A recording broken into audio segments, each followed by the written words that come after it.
Every week I receive emails from riders all over the world having specific challenges when it comes to their horses, and a lot of these are just basic training issues. And today I want to dive into some of the most common ones and maybe the remedy for them as well, okay, to help riders with these challenges. Okay, let's dive in.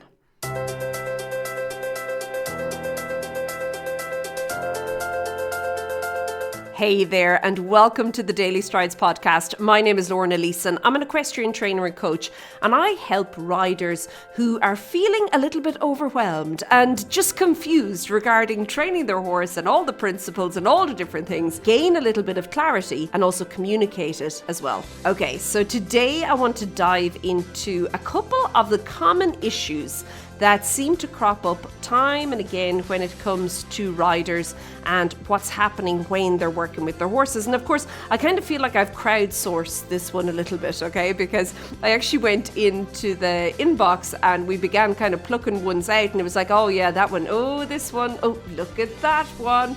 And we've noticed these like patterns that are coming up for riders time and again, and that's what I want to talk about today. And you know, I think that when we're training our horses, it's a little bit like following a recipe. I do believe that, like, if you know what works, fantastic, go with it.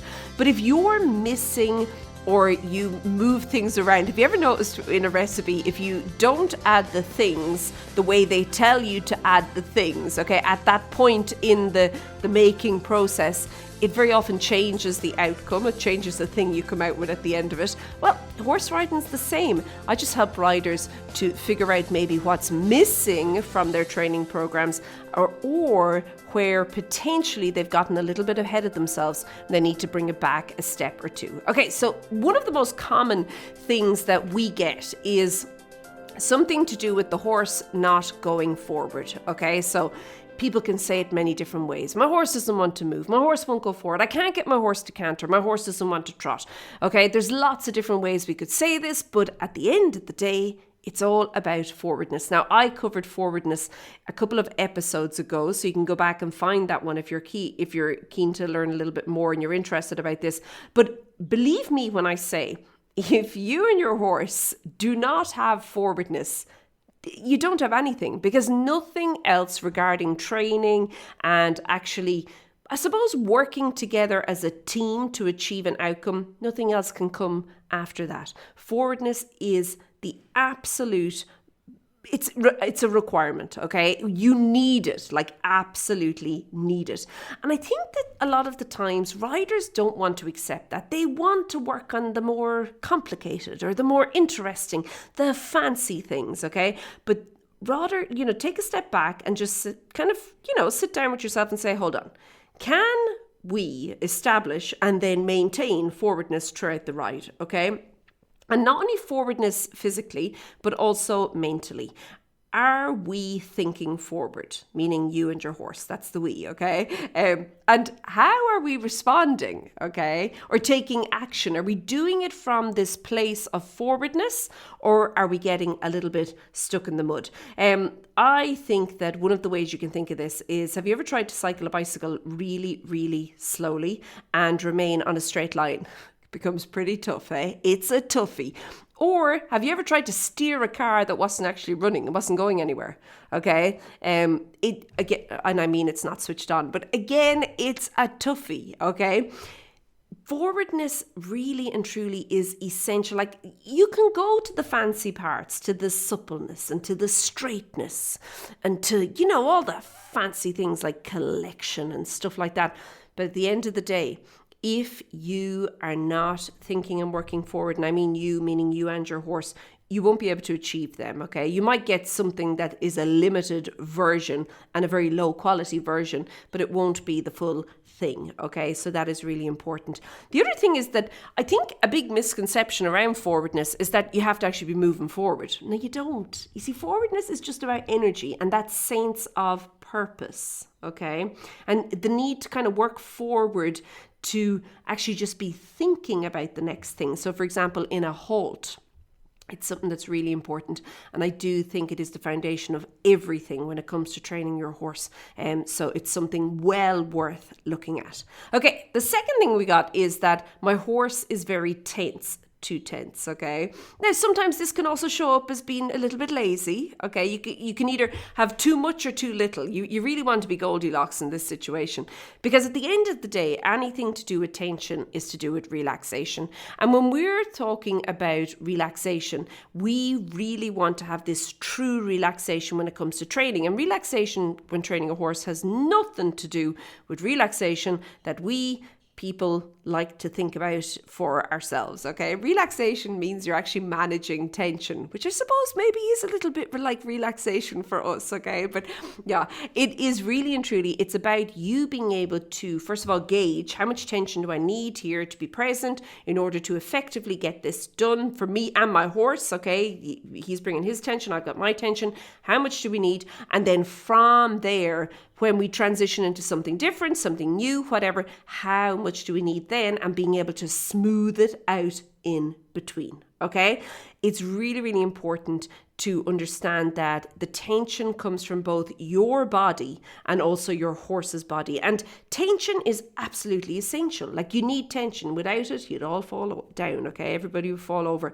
But too much tension, so excess tension, it's like, it almost feels like you're on this ticking time bomb and you're like, okay, whew, here we go. This is going to explode at any moment with like the slightest provocation, and your horse is just going to go, pew, okay? Now, the other side of that coin is too little tension. And then that's when it feels like you're kind of riding along on a camel. I don't know if you've ever ridden a camel. I have. It's not a nice experience. I didn't enjoy it at all. But on a camel or even a giraffe, okay? It's like this kind of all long and strung out, okay? I think that it is important to have that tension. The lack of tension, it's almost like your horse is slouching. Okay, you know when people slouch, and the rider can be slouching as well. Sometimes the horse has the perfect level of tension, and the rider is just, slouchy Max Sloucherson sitting up there. So it is important to make sure that you understand correct tension, and you also understand how to manage it when it comes to riding for you and your horse. Remember, container, okay? You're a container. Everything is the same within it, okay? You want to make sure it's matching. Okay, the third issue that we've seen time and again coming up is that the horse keeps changing speed, okay? And people are like, my horse is going too fast, it's going too slow. And, I just can't seem to settle into something. Now, where this happens a lot is around transitions. I'll see this, riders will speak a lot about this. Every time I ask for canter from trot, my horse's trot speeds up first and then he canters. Or every time I ask for trot from canter, my horse's canter has to slow down so much first. And I hear you saying on the podcast that it should remain rhythmical and in rhythm, but I don't know how to do that. And that is a very, very important thing to learn how to do. You need to understand true and correct rhythm when it comes to horse riding. And I think as riders, we sometimes don't fully comprehend how big of a concept rhythm is. We kind of think that once there's a repeating sequence, well, sure, that's a rhythm. Once it's repeating, we're away on a hack. We don't factor in tempo, first of all, which is how often the sequence is repeating in a given kind of a length or a time frame or a distance. We don't factor that in. And we certainly don't factor in the fact that the rhythm might not actually be correct and good rhythm to begin with. Like, trust me, I have seen running walks, I've seen 4-beat canters, I've seen everything in between, okay? And just because it is repeating, okay, yes, it is a rhythm in the truest sense of the word. It's a beat that is repeating, but it's not a correct rhythm for horse riding. So again, just like relaxation, you have to take the concept and apply it to the horse, okay, and to horse riding and to training. It's really important to be able to do that, okay? Now, I think that when it comes to your horse and when we talk about rhythm, obviously we want that the initial sequence in and of itself that you're working with and that you're working in is correct, okay? And then from there, you can actually begin to work on improving and defining and establishing this more consistent rhythm. And again, you have to do this from the place that you've already thinking and moving forward, and you've already got the tension levels sorted to what you need to be doing, okay? So they build on each other. It's so important to understand that when we're training horses and when we're working with horses, and by the way, this applies to training riders as well, it has to all build on top of each other. We have to understand this in a way that we can move on from it, that we can kind of I suppose, put the stepping stones in place to lead us to the better place, okay, or to the next place. Maybe that's a better way of saying it, okay? Now, it is also good to understand that if either the relaxation or the forwardness decreases, changes, leaves, okay, if you lose it all together, okay, it is going to impact the rhythm, okay? And when the rhythm's changed, well, then it's no longer a rhythm, is it? Okay, so there you go. That is important to understand. It's not only establishing these things, it's also then maintaining them as well. That's just as important. Now, one of the other questions that comes up a lot is about stiffness, and it's usually about the horse being stiff. My horse is a little bit stiff, my horse is a little bit locked, my horse is not doing this, he won't bend this way, he won't do that, he won't pick up the lead on this leg. That's all to do with stiffness. That's all a stiffness issue. But first and foremost, when I get those emails, I almost always, my mind will automatically say, and what about you?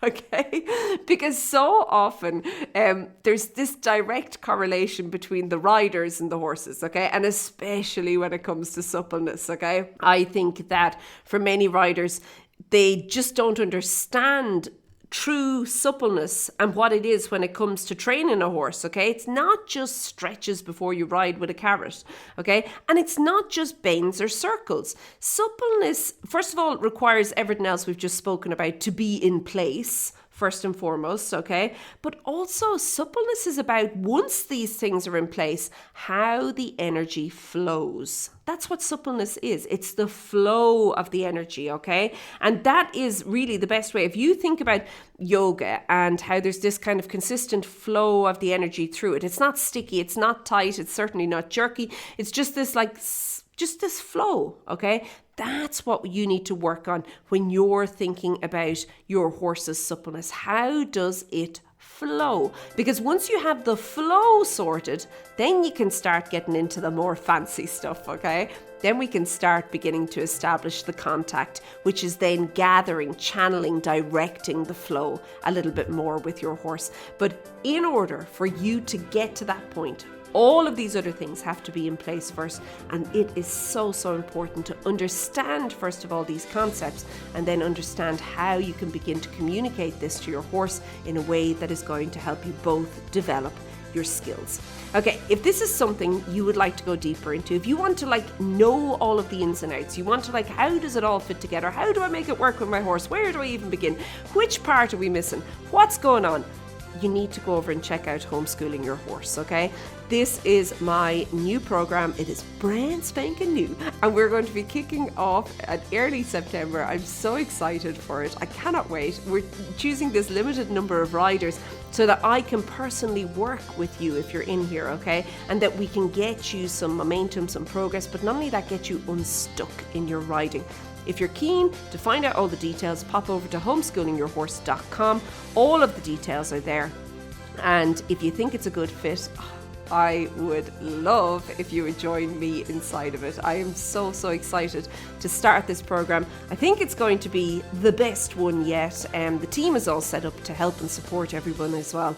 So it is just going to be great. Okay, I'm going to leave it at that for this week. Have a super week. Keep well, and I'll chat to you soon. Be good. Bye.